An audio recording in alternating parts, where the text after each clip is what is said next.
Perfect? Bang on my chest if you think I'm perfect. Go ahead, bang on it. No heart? You gotta have heart. Miles and miles of heart. This is Patchwork Heart Ministries' Young Catholics Respond, brought to you by Breadbox Media. Now, here's your host, Bill Snyder. Thanks, Adam, and welcome to the program, everybody. I am Bill Snyder, and it is a pleasure to have you joining us. No matter where you're listening from, that listening audience is growing. If you are listening from a place that is new outside of Huntley, outside of West Virginia, we would love to hear from you. On today's program, I am blessed to be joined by Dawn Eden Goldstein, whose previous books include The Thrill of the Chase and My Peace I Give to You. She began her writing career as a rock and roll historian using the pen name Dawn Eden. In the 1990s, she contributed to Billboard, The Village Voice, Mojo, Salon, and co-wrote the Encyclopedia of Singles. She went on to work in editorial positions at the New York Post and the Daily News. And at the age of 31, Goldstein, who was raised Jewish, experienced an encounter with the divine, which began a personal transformation that would eventually lead her to enter the Catholic Church. In 2016, she became the first woman to earn a doctorate in sacred theology from the University of St. Mary of the Lake. She is an assistant professor of dogmatic theology in the online division of Holy Apostles College and Seminary and lives in Washington, D.C., and has just authored a brand new book called Sunday Will Never Be the Same. Dawn, welcome to Young Catholics Respond, and thank you so very much for being with me here to discuss the new book and your journey. Oh, it's my pleasure, Bill, and thank you for having me on. Absolutely. So, Dawn, in reading your bio, you are the first person I have ever interviewed that is a rock and roll historian, and I have to ask you how you got into that. How did you get into becoming a rock and roll historian? Well, I certainly loved the oldies. I just, as a teenager, loved music from just before I was born, and I had older friends, not that much older. I mean, really just like 5 to 10 years older, who were discovering the music of that era, which was when they themselves were very small, and so they would make cassettes for me back in the age of cassettes. And then when I was a teenager and I was studying in New York University's music, business, and technology program, I was able to intern for an oldies disc jockey named Bob Shannon, who was then writing a book called Behind the Hits on the stories behind pop songs of the 50s and 60s. And that was where I got my first experience researching music of that era. And through that, I made a connection with the editor of a magazine called Goldstein, which still exists. It's a magazine for record collectors. And through him, I started to do research of my own, writing magazine articles on oldies artists and doing interviews. And eventually I began during the CD era to gain assignments writing the booklets for CDs. Wow. Very, very cool.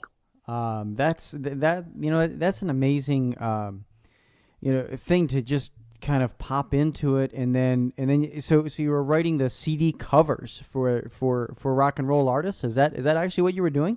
The booklets where they would have the information on the stories behind the songs in a particular CD. I was one of the people who was hired to write those booklets, and I've done them for more than 80 CDs now of artists ranging from the Monkees, the Association, to Harry Nilsson, the Kinks, Leslie Gore. Normally it involves interviewing the original artist or people who worked with that artist.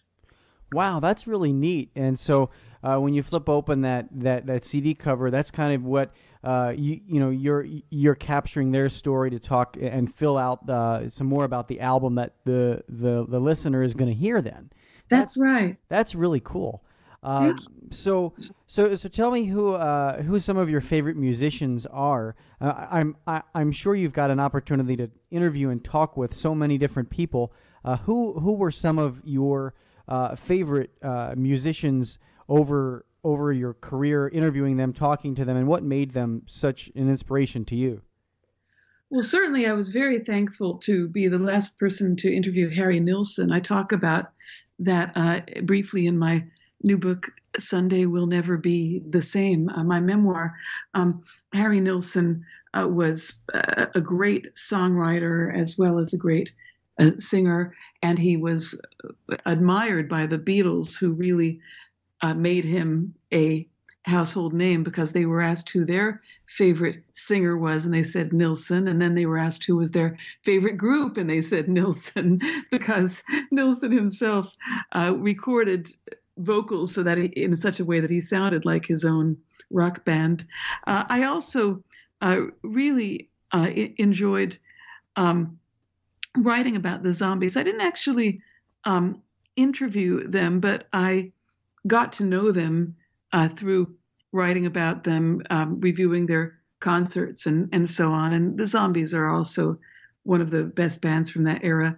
Then there's an obscure person I write about in my memoir named Kurt Betcher. He died before I could meet him, but I ended up spending many years researching his work, and he's now a cult figure to the extent that there's actually a Kurt Betcher fan group on Facebook with more than 500 members from around the world: Japan, Netherlands, UK, United States. His last name is spelled Boettcher. Fantastic. And so as you continued, as you continued to, move into this career, it sounds like you had a profound moment, just from your bio, a profound moment in your life that sparked a conversion experience for you. The rock and roll isn't often described as something that has a whole lot of holy rollers in it, if I can use that term. But what was it that began to shift for you in your journey? Well, this is really the story that I wanted to tell in my new memoir, Sunday Will Never Be the Same, because for some years I've been known in the Catholic world as a writer on chastity with my book, The Thrill of the Chaste. Then I became known also for writing about healing from trauma with my books, My Peace I Give You, and also Remembering God's Mercy. And so all along, people had been asking me for years to talk about my conversion, because I grew up Jewish and was an agnostic for many years during the time that I became known as a rock journalist. Then I became evangelical for 5 years before finally entering the Catholic Church in 2006. And so with people asking me my story, I wanted to write about my conversion in a way that would have respect for my past as a rock journalist, because I think all too often Christians get, and you sort of, hint at this, Christians get, kind of pigeonholed as being anti-rock and roll. And it is true that rock and roll is commonly called, or it used to be commonly called, the devil's music. And there certainly is a lot about the ideology associated with it, sex and drugs, that is not Christian in that sense. But at the same time, I think that for those of us who grew up listening to rock and roll, normally at some point, unless we were just listening to, death metal all the time, normally at some point we heard some song that really touched us in our heart and made us want something higher and made us want to reach out to some kind of beauty or unity with our fellow human beings. And that's, the feeling that I got listening to great rock and roll. And so, for me, my past as a rock journalist isn't something where I can just draw a bright line and say, well, I was a sinner when I was, listening to this sinful music, but now I'm Catholic, and so I'm completely out of that world, because even though I was in that world of music before I was Catholic, it wasn't all sinful. There was some of it that God really used to draw me closer to him. And that's what I try to describe in my new memoir, Sunday Will Never Be the Same. Awesome. Just for our listeners, you're listening to the voice of Dawn Eden Goldstein, who is a rock journalist. She's just talking about her career as a rock journalist and about her experience of moving into the church that's detailed in her book, Sunday Will Never Be the Same. It's a brand new book that's out from Catholic Answers Press.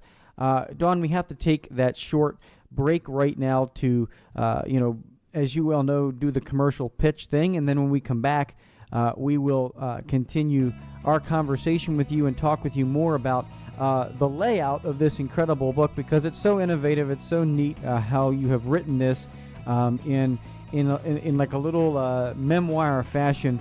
It's so very cool how you have done this and made it palatable for all ages. So I can't wait to talk to you about that on the other side of this break.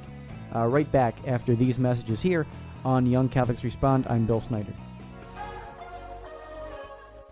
Patchwork Heart Ministry is committed to sowing hope into broken hearts by helping young people encounter the love of Jesus Christ and His Catholic Church through prayer, storytelling, and media initiatives. We invite you to prayerfully consider supporting this mission financially. Mail your tax-deductible donation to Patchwork Heart Ministry at P.O. Box 563, Lake Geneva, Wisconsin, zip code 53147. Or visit patchworkheart.org to donate online. That's Patchwork Heart Ministry, P.O. Box 563, Lake Geneva, Wisconsin 53147, or online at patchworkheart.org.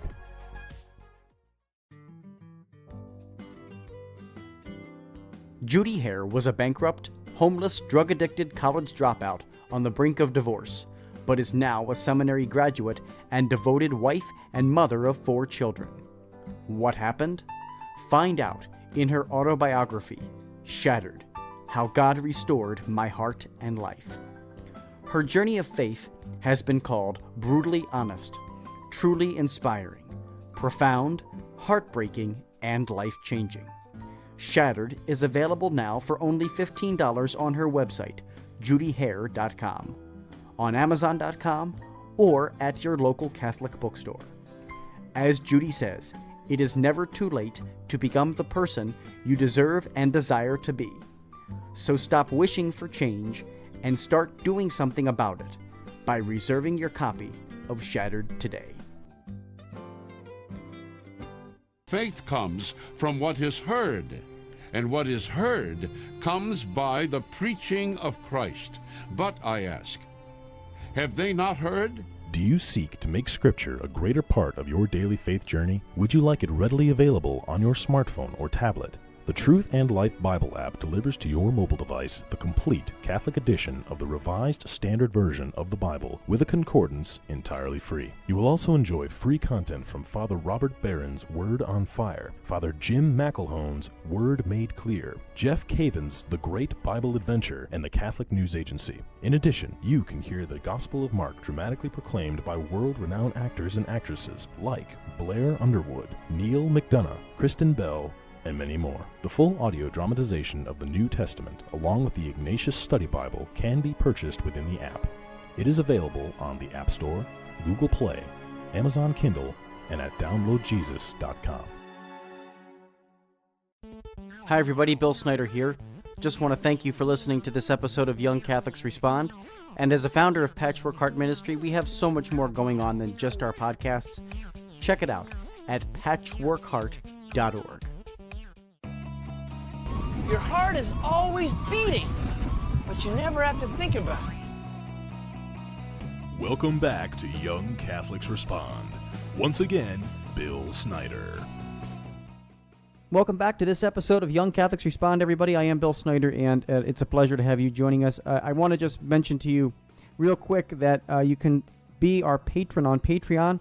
That is patreon.com/patchworkheartministry. Ministry. If you go to Patchwork Heart Ministry, you'll find us on Patreon. Support our ministry. We've got a growing ministry that is truly trying to sow hope into broken hearts and reach as many souls as we possibly can, and we only can do that with our listener support. So please help us any way you can, $1 to $500. It doesn't matter how much you donate to us. Every little bit helps. So thank you so much.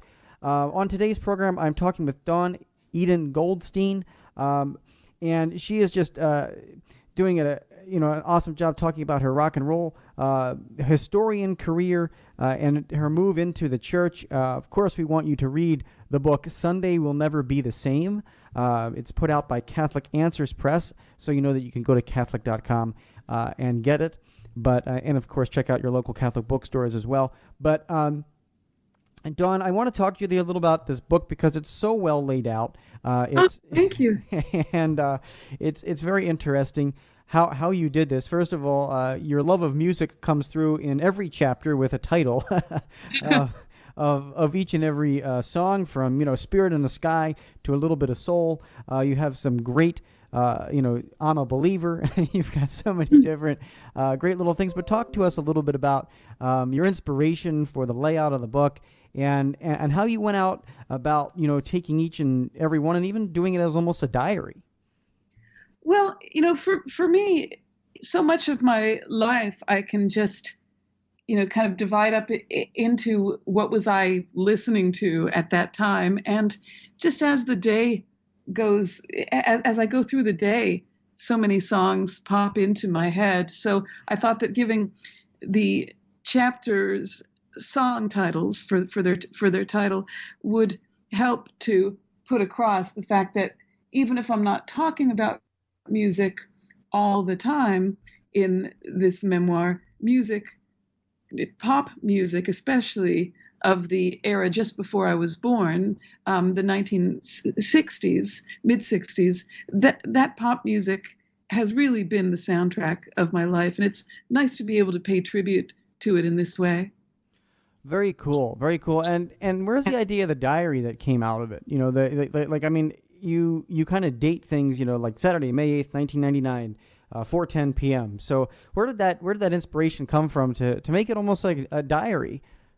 Thank you. Well, I certainly wanted the reader to feel that he or she was inside my head. Back when I was a child, I used to read a lot about dream interpretation. And one of the things that I read was that if you wake up from a dream and you want to remember it, then write it down in the present tense. And that stuck with me. So writing a memoir, I thought that the way that I could remember things best was if I wrote things in the present tense.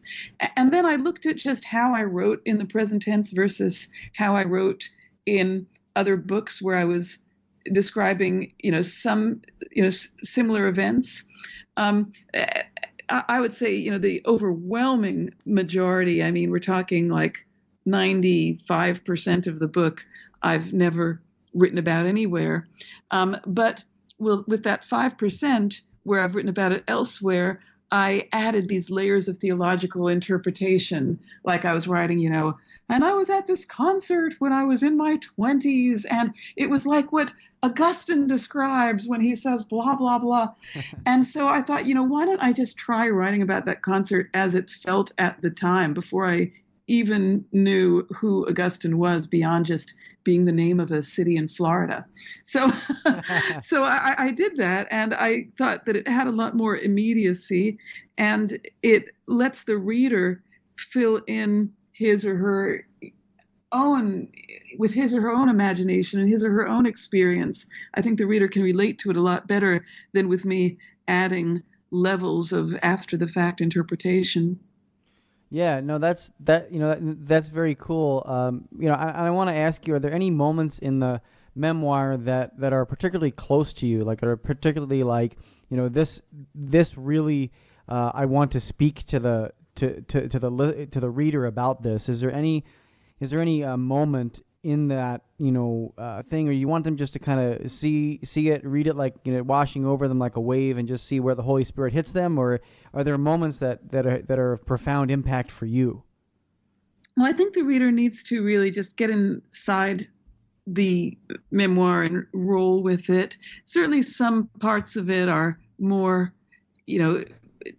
are more intended to affect people spiritually than others. When I write about myself as an 18-year-old college student, and I'm writing about how many different lipsticks are in my purse and what their colors are, that's an atmospheric detail that's meant to say something about my character and my interests at that time, but it's not, affecting spiritually. But I do feel that the overall impact of the book, just taken as a whole, is something where it's hard to pick out particular things that are deep, because the whole book seeks to just trace the impact of grace on my soul. And one point that I try very hard to make is that grace didn't simply enter my life when I encountered Jesus consciously.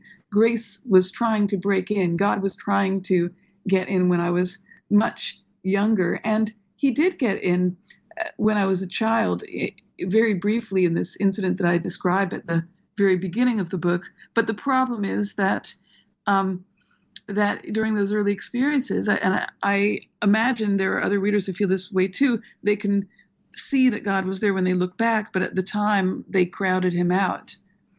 So I'm trying to help the reader relate to me on that level, where the reader will, I hope, through reading my memoir, reflect upon how God was working in his or her life, and he didn't know it. Yeah, that's beautiful, because I think it's one of those things where, when you mention that, I think there's so many things we go through life and we don't really realize God is acting on us and in us, and until we take a step back and we go, oh wow, wait a minute, I now see God in that situation, and I see God all over my whole life when we step back. But in the present, in that moment, sometimes it's hard to see how God is acting until we take that step back. And so it's interesting that you point that out, because I think when we read it in somebody else's story, then we're like, oh, wait a minute, this actually happened in my life too. You can kind of have that, relationship with the reader, that personal relationship with the reader.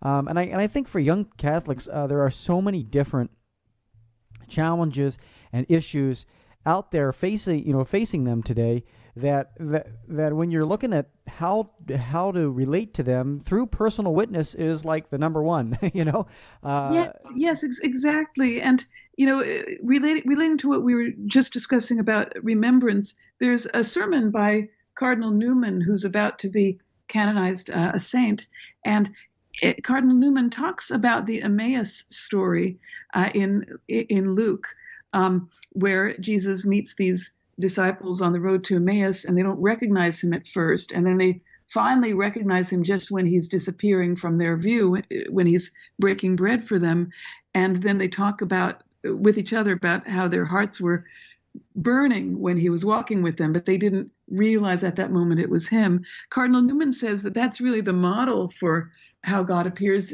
in our lives, that the rule rather than the exception is that we tend to know Christ through remembering and realizing that he was there all along. Yeah, that is so true. That's so cool. Dawn, I want to make sure I give you an opportunity to just kind of plug the book a little bit, as we're running out of time. I mean, these interviews go so fast. Yes, it really does. But I want to just make sure I give you some time to promote the book and tell people, where to get it, how to get it, and how even to get in touch with you and what you're doing these days. I know that you're a professor at the online Holy Apostles College as well. Right. So that's super cool. So just go ahead and give us a plug for the book and all the stuff you're doing.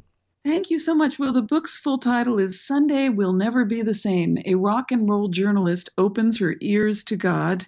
It's available from Catholic Answers. You can get it anywhere books are sold, and you can get it through my website, dawneden.blogspot.com. That's DAWNEDEN.blogspot.com. I also am on Twitter at Dawn of Mercy. Oh, very cool. That's a great name. And of course, Dawn, thank you so much for being here. Thank you so much for all the time you spent with me today talking about the book and talking about your life. It's very fascinating to get a chance to talk with you and share it with all our listeners. Thanks so much, Bill. It's great to be on, and thank you for your ministry. Awesome. Well, Dawn, thank you again, and this has been an episode of Young Catholics Respond. Until next time, from all of us here at Patchwork Heart Ministry, I'm Bill Snyder. Keep beating to your Catholic heart. You've been listening to Young Catholics Respond, a radio initiative of Patchwork Heart Ministry.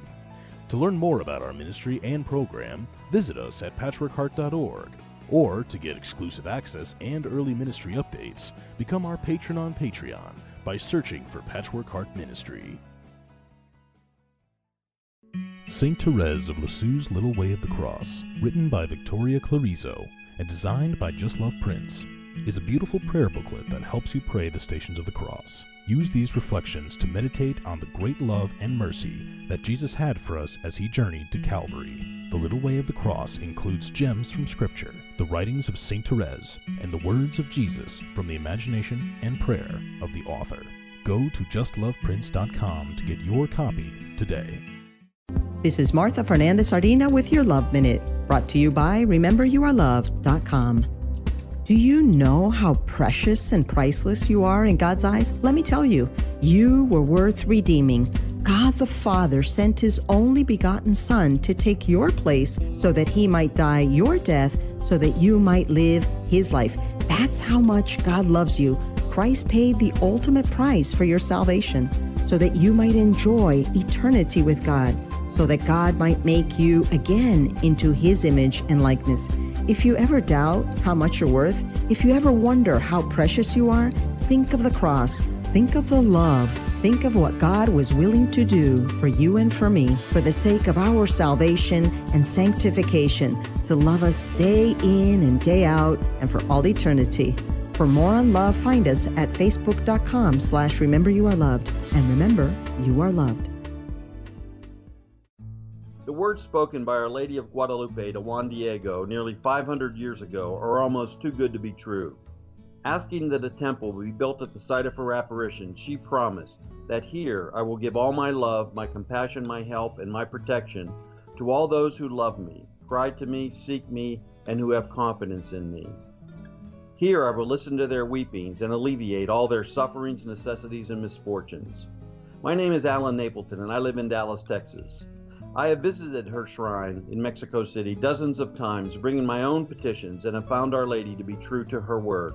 Over the years, I have brought hundreds of pilgrims to this holy place without incidents, and have now founded Viva Guadalupe, a nonprofit that provides safe and inexpensive pilgrimages to Our Lady's shrine.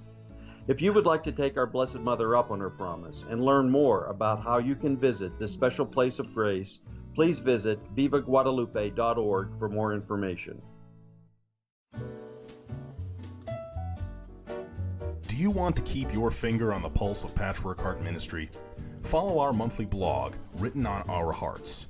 Simply go to patchworkheartministry.blogspot.com and click subscribe, and follow the on-screen instructions. That's patchworkheartministry.blogspot.com, then click subscribe.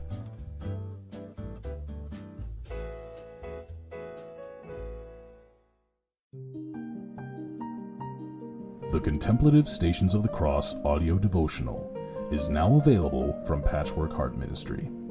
This devotional features an introduction and overview of the theology, history, and spirituality of the Stations of the Cross by Father Bill Zimmer, a priest of the Archdiocese of Chicago, along with an audio version of the Contemplative Stations of the Cross led by author Bill Snyder, and the Stabat Mater, chanted in Latin by Marissa Ellison. CDs are $7.99, and digital downloads are only $3.99. Copies may be purchased by visiting patchworkheart.org or calling 424-704-3278. That's 424-704-3278.